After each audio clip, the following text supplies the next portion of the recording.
Hi, ladies and gentlemen. You are watching and listening to another edition of Sipping Off the Cuff on Tequila Aficionado Media on all of our channels and networks. I'm Mike Morales here in muggy Southern California. That gentleman out there is. I'm Bryce Taylor in scorching Austin, Texas. Ooh, scorching. Yeah. Yeah. Yeah, let's use the S word, sweltering, Southern California. It's muggy, is what it is here. It's Yeah. just, last week we had temperatures up into the hundreds, but it was a dry heat. It was like Yeah. waking up in Phoenix, which is okay. I was all right Yeah. with that. But it's when it's down to the 80s and then and your humidity is up to like 50, 60, and it's like, oh man, everything's well, like Yeah. like like Austin, like San Antonio.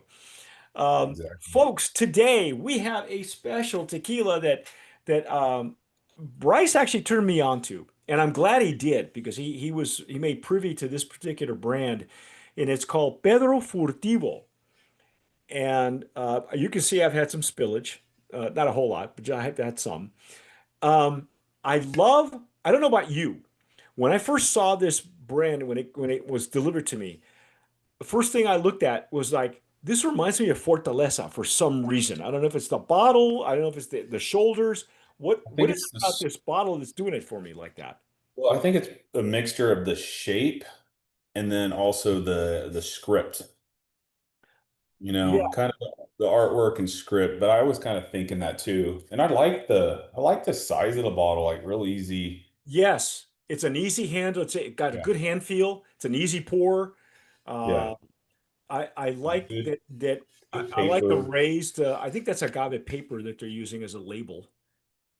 It could be like it. Yeah. There's some thickness to it. Like it feels quality. Yeah. It feels I, I, old school. It feels really old school. That's why yeah. I loved it because it's like, wow, this is like a traditional bottle. And then, of course, now that I have some, I love bubbles, man. And it's got some Yeah. good lingering bubbles on this one. So I guess you were Yeah. you were in a competition. You were made aware of this particular tequila, and next thing I know, Yeah. he's sending me a photo. He goes, "Have you heard of this?" I go, "No." Next thing I know, we got it. Yeah.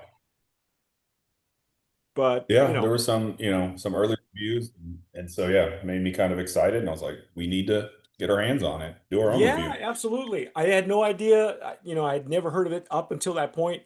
I didn't know it had three expressions on it. So we're going to go through the Hmm. Blanco, Repo, and Añejo. This Blanco is a 40, 80 proof. Hmm. And let's just pour the juice and get into Yeah. it because it's been a while since I've had any. Uh, And before I gunk up the glass, this is going to be hard to see, oh, but there it is. Look at that. nice We are going to pour it into the tequila Tazo aficionado. Jarrito. Well, Hmm. the Chisholm Trail Jarrito. I don't know if you can see that. These are our branded Jarritos from Chisholm Trail Craft Glasses. Yeah, let me. You can't even see that. No, no, no. Got to use my hand. Yeah. I actually have a ring light in the way. There you go. There That's we it. go. We Yeah. were very fortunate enough to acquire a set of these for all of our TJs. After all, this is the official glassware sipping off the cuff. I have just gotten mine, so I'm not going to use them tonight because I'm going to wash them. Word of warning, when you get new glassware, always wash. Whether it's a Glencairn or a Riedel, whatever it is, don't take it just out of the box. Wash it first because the liquid won't actually do its thing in this glassware if it has a film on it. So Yeah. I learned that Get a one the hard rinse way. and The hard way. dry it, and then get a polishing rag too. Yes. These glasses shine like when you do a little polish on them. Yeah, I have some other branded glassware from Chisholm Trail that for some clients of mine, and Bryce is no he's no stranger to the branded glassware. He's got his own for his own events.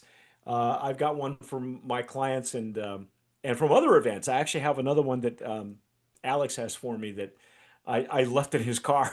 So, but Chisholm Trail, this is the glassware to use. There are two versions of this. One is for the standard proof, and then there's another one that we'll use for yeah, there it is. For it's got a much wider mouth surface, and that's for higher proof A little, tequilas and yeah, mezcals. squattier. So yeah, more surface space, and then also a larger opening. Let some of the alcohol vapors pass, and It's keep. ideal. It's ideal, folks. If you and you know we've been using it forever.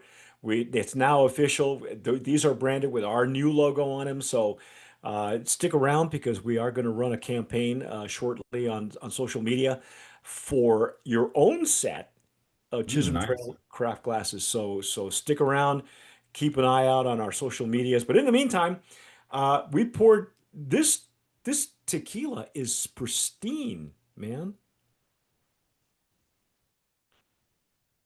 Beautiful legs and tears from what I can Yeah. tell. Can you see that on mine?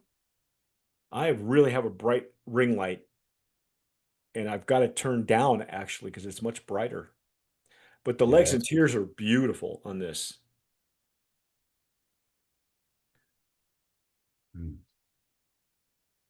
See, what are you getting on the nose? I mean, it's pretty like classic old school. I'm getting like the buttery cooked agave, like that denseness, some Yes. earthiness, Yes. like minerals. I know it's deep well water. It's Jalisco, it's Valley tequila. The agaves are grown nearby in a town that I can't say. Let Can't me pronounce it. Not because I I won't tell you. yeah, it's not it's not Nahuatl. I hope I'm pronouncing that right. It's Mm. Ixtla Huacan del Rio. I hope I'm pronouncing that Mm. right. Ixtla Huacan. And I mentioned this to Bryce on off camera that it's missing one R. If it had an R in there, that's actually the spelling of huracan, which is hurricane. Okay, Uh, yeah. and it makes sense because this is apparently it translates to flatlands, right? Yeah, flat lands, flat plain. Now But I got some citrus on the top of the nose, and then on yeah, this side I got more of the minerality you were talking about and the earthiness. only right nostrils working today, but yeah. Well, Yeah. it's scorching hot in Austin, so Uh, having lived in San Antonio, I can tell you that when the humidity rises at night, everything, the whatever's blooming, because everything blooms. Mm. It's like Southern California. We got blooms Yeah. all year long. And the humidity tends to increase that. So if you have any allergies with a window Density. open at night, it gets worse. Yeah. Yes, I mean it's stone brick oven. They have a proprietary yeast. I know one of the founders has experience as a brewer, and then in the wine industry, I think is like a sommelier, some type of wine experience there. Um, Deep well water, roller mill, twice It's got distilled copper pots. it's got some good alcohol right in the center too, right where it belongs. And I mean, it's Yeah. just bringing up all the elements. It's very prominent. Mhm. And Yeah. I've gone through, more than half the bottle, and I'm still getting some really good alcohol, which is great for me because that means nothing's dissipated. Yeah. So I'm ready to dive in. Are you? Yeah, me too. Here we Yeah. go. I'm going to take a first pass and we're going to go from there.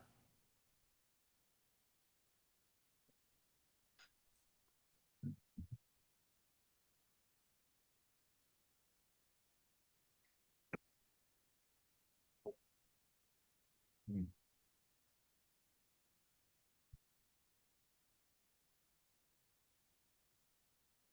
Yeah. Like it's almost like chewable. It has like a good viscosity to it. See, I thought I Um, was the only one that would use that oh, terminology. It's yeah, chewy. no. It's like beefy. Yeah. Yeah, it's got great, like you said, great mouth feel. Mhm. It's lingering on the and lip and gum numbness is beautiful. The spiciness, all of it. And for me, I don't know about you, but when I get that chewy thing going on, that leads me to believe that the plants themselves were actually number one stressed, and number two left to grow a little bit longer than the average 4, 5, 6 years. Maybe Mhm. they're a bit older. The plants are older. Yeah. And I saw a video that said they like to get them to, at least six, if not seven, see, and it's years old. rare now. You get any tequilas that leave the plants in the ground for 5 years, and they, if it's a certain number of bricks, take them out of the ground, and because that's what drives the industry is the sugar content. But I love Yeah, this mouthfeel. And it's almost like buttery. It's yeah, really velvety like that. But it is like you said. See, I thought I was the only one that used the word chewy. That's my descriptor, man. Because yeah, there's no other way to say it. It's like when you have like a baked piece of agave in your mouth and it's like it's shredded. You can't. Sometimes you can eat it. Sometimes you can't. And you just right. and that's what it feels like. Like it's very very chewable. Oh my goodness. Yeah, so that was the first sip. I get more pepper on that sip, which I'm expecting to probably subside a little bit. It's my first taste of alcohol today, but the pepper is good. Like it's a vegetal pepper, so it's got a little bit of black pepper, but it's Oh, it's kind of almost that like green pepper. No, it's like a green pepper like a for little me. bell to Yeah, like yeah. partial, like a weak jalapeno. There you go. Yeah. All right. Yeah. Wow.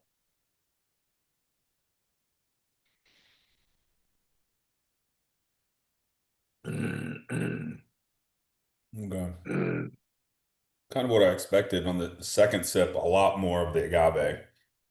I think the alcohol, the pepper, it's kind of, dulled the palate a little bit, as it does. And so that nuance of the cooked agave is coming through. You know what I love about this? It doesn't finish dry.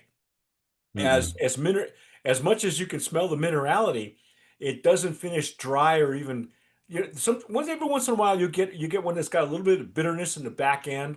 Not that that's Mhm. a bad thing. Right. I don't mind it.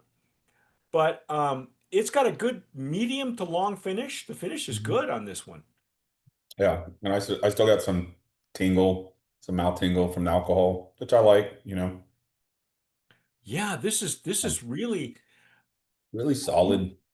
what a solid and it's like a throwback. We used to call it a throwback tequila because Yeah. and I think that was what they were going for with the look on the bottle. Um, Yeah. they just to give you some wording here, it says Pedro Furtivo Tequila believes in the sacred relationship between the agavero and the tequilero. Born in the town of Ixtlahuacan del Rio, we are growers with a deep reverence for the heritage of the spirit, on a mission to create an authentic tequila to savor and share. Now, it gives you the name of the agavero in his signature, Omar Martinez Mancillo, I believe. And then Yeah. the tequilero is Peter Kiley? Yeah. So Peter is the one. So that's Pedro, right? That's Pete. Pedro, right. Yeah. So his I guess the importer, it's Sneaky Pete. Um, but yeah, he's the one that's the brewer, has the wine background. It looks like maybe hospitality and bar. I didn't get too deep into his background, but I know he has experience with yeast, different yeasts. So that's how they're using a proprietary yeast. And then the Agavero, Omar Martinez, he comes from, I guess he's the sixth generation agave grower. So it's their Wow. their land that they're using. And so I watched a little video today that is on their website, and just kind of shows that they wanted, to kind of show both of them. They're very different, but they can come together and make, a good product. And same thing, like they wanted this tequila to also be able to be shared by people that have different backgrounds. They can come together and share a glass, which, is a common theme and, Yes. sharing tequila. Um, it's an interesting little story on the front label. I mean, pretty much everything you need to know about the brand Yeah. itself and why it looks is right. The label. It's in Spanish though. El joven Pedro era el más listo y astuto de todos los zorros jóvenes. Afilado era su diente y suave era su pata. What it says is the young Peter the wolf or Peter the yeah he was the most astute and ready of all the zorros. Zorros are actually not wolves. They are foxes. Foxes? Yeah, it looks like a Foxes, fox. Yeah. young foxes. Sharp was his teeth, and soft was his footsteps. Okay. He was a So sneaky. So fox. basically sneaky Pete, right? Yeah, exactly. And foxes are known for being sneaky and Oh yeah, they blend. They camouflage yeah. very well. We've got foxes around here. I see them in the backyard. I like them. They're cute. Yeah, they are cute. Some But of I don't them. have chickens, so that's why I can like them. Well, you can domesticate them too, but Yeah. they're it's probably not recommended. But Yeah. anyway, yeah, that's pretty much the story of the whole thing. You hit Yeah. everything. I mean, as far as I'm concerned, man, this is a great throwback tequila. There we go. Yeah. Boom. Brand of Didn't want to Promise beat you to it. Yeah. nominee. Oh Yeah. yeah. That's I love that this is such a throwback and that they're using the older agave. What do we have a price point on this at all? Yeah. So another positive for them, $39. What? So yeah, so sub 40 by a hair. So, it's a good Wow. workhorse. You can sip it. You're not wasting it in a, agave forward, cocktail. Obviously maybe, Now I'm getting some sweetness on the very top of the nose right now. It's like it's yeah, evolved. yeah, it's opened up a little. And I'm not Little sure where the sweetness is coming from. It has to be the baked agave. It has to be. Yeah, it has to be the bait because that's the only part of the process that should introduce it. I mean, And it's at first it was at the top of this layer. This is only the mhm. one pour that I've had. And Yeah, now I'm same. getting it at the bottom of this pour. So it's coming up from the bottom. Yeah, I get it more in the top, at least for me. The Yeah. light vapors up top. But yeah, yeah, that is interesting. But I mean, obviously yeast can do a lot, but most likely it's got to be the bake. Yeah, there's no telltale anything, funny going on with it. Yeah. By the way, we should mention the gnome on that. And I don't have a name. Do you? Yeah. On It's I got 1360. yeah. Um, the only thing that I saw about it was um, Dulce Vita used to be made. And that's Really? it's a decent brand. Oh They're out of yeah. Austin. I mean, it's not made there anymore, but No, they moved they actually overtook a distillery that Don the Pilar was 13s. Okay. 1360.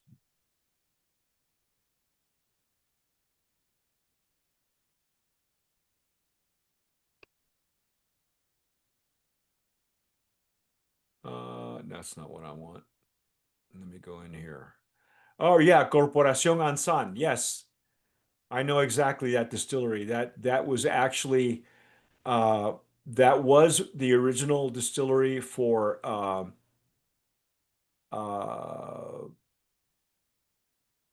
I I believe it was.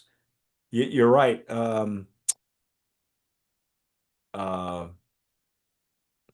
The Dulce Vita, or are you thinking of a Dulce different one? Vida, yeah. And if I'm not mistaken, it was also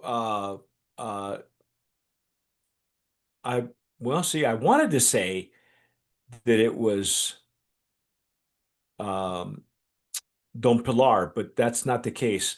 Apparently, Cabo Wabo had been there before. Molly Nolly, that's where I've heard this before. And Pavoneo, wow, Even those are Cabo Wabo yeah, Zafarrancho. at I one point. love Zafarrancho. That Zafarrancho tequila was the one that changed my life. This is the same distillery, really? Wow. It's got to be tiny. It's got to be small because none of those brands are made there anymore, and some of them have disappeared. Uh, Yeah, they could be kind of like a beginner or I wouldn't say beginner distillery, but a distillery where like brands, go, and then when they grow, sometimes Yeah, if you want yeah, they have to move because the ability, distillery doesn't have the capacity. yeah, Our for tequila started there as well. Yeah, wow. Okay. no. So it's coming from a distillery that's got some pedigree and knowledge. And as far as I remember, that distillery was a co-op owned by agaveros. I think that's how it worked out. Okay. So that makes sense to me that they would go with an agavero who had, six generations of Was that in the course? I remember, unless there's another, of course, there could be another distillery that does the same thing. But yeah, it was owned by all the yeah, agaveros. And essentially, they could bring their own tequila and or bring their own agave, make their own tequila, or yep. There's a few of them, not many. I okay, know that yeah, Alien Tequila does that, and there's another one that we have yet to try that we have to review. Called mhm, Casa Amor is made at the same distillery, and it is a co-op. It's a distillery owned by agaveros, and so they're small, but they're mighty. And I mhm. like that they have a facility there so you can come in. It's like using their kitchen. You go in, you clean the Yeah, machinery, you bring in your agave, you commercial. buy it from one of the co-ops, and then you go from there. So um, anyway, I love it. Pedro Furtivo, I can't wait to taste the Yeah. rest of the line. That's our take on Pedro Furtivo Blanco. If you've had it, let us know what you're doing with it. Leave us a comment. Leave us a drinks emoji on the the comments. Subscribe, hit the notification bell. Give us a like, share it with your friends. What are you doing with it? If you've had it before, what are you paying for it? Where are you getting it? Uh, uh, are you mixing it, or are you? This is a great sipper. Frankly, I would just Yeah. sip it. I mean, you could put it in a cocktail, but for me, Yeah. I'm just not a cocktail guy. I know that you are Yeah. for sometimes, but. Yeah. Um, but anyway, that's our take on Pedro Furtivo. Hang in there. We've got the Reposado and the Añejo coming. I'm Mike Morales here in Southern California. That gentleman out there is. Bryce Taylor in Austin, Texas. You've been watching and listening to another edition of Sipping Off the Cuff on Tequila Aficionado Media on all of our channels and networks. Subscribe, hit the notification bell, give us a like, and whatever you do, tomar sabiamente.